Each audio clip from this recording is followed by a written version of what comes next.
Good afternoon, I'm Susie Nordquist and this is your afternoon news fix for Monday, the 1st of September. The government is opening the door a little for wealthy foreign investors to be able to buy or build a single home here if it's worth more than $5 million. Those with an active Investor Plus residency visa will be eligible, while the general ban on foreigners buying residential houses will remain. Prime Minister Chris Luxon says this change balances two things.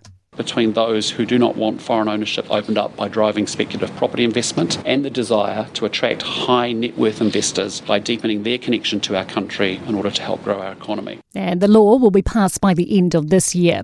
Foreign Minister and New Zealand First Leader Winston Peters says the foreign buyers ban remains, but people investing millions should be able to own a home.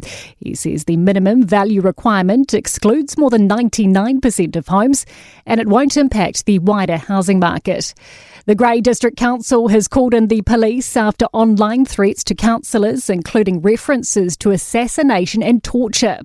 Local Democracy reporting says angry comments on community forums and notice boards have become heated over the past fortnight as locals compare soaring rate bills and potential water charges. Courtney Winter reports. Council Chief Executive Joanne Soderland says the personal attacks, hate speech and violent threats are unacceptable and unlawful. She says references to assassination, waterboarding elected members and burning down the council building are beyond disgraceful.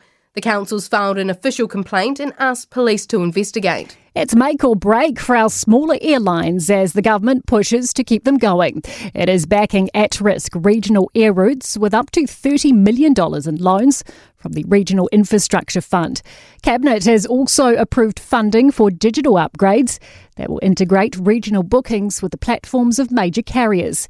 NZ Airports Association Chief Executive Billy Moore says people need to use smaller airlines or risk losing them. The more Kiwis who can take a look at these services, think of new places to go that are off the main trunk lines, we'd love to see that.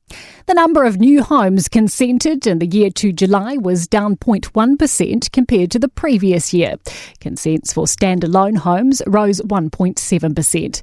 Consumer New Zealand believes loopholes in the Civil Aviation Act eventually led to Jetstar's hefty fine. The airline has been fined more than $2 million for misleading nearly 100,000 customers about their compensation rights.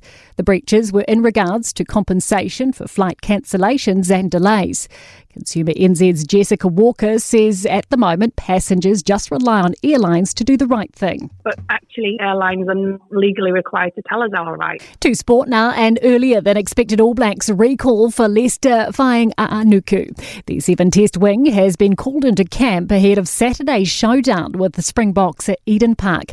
Goalkeeper Alex Paulson and defender Liberato Kakache have been withdrawn from the All-White squad for 2 matches against Australia in the upcoming international football window.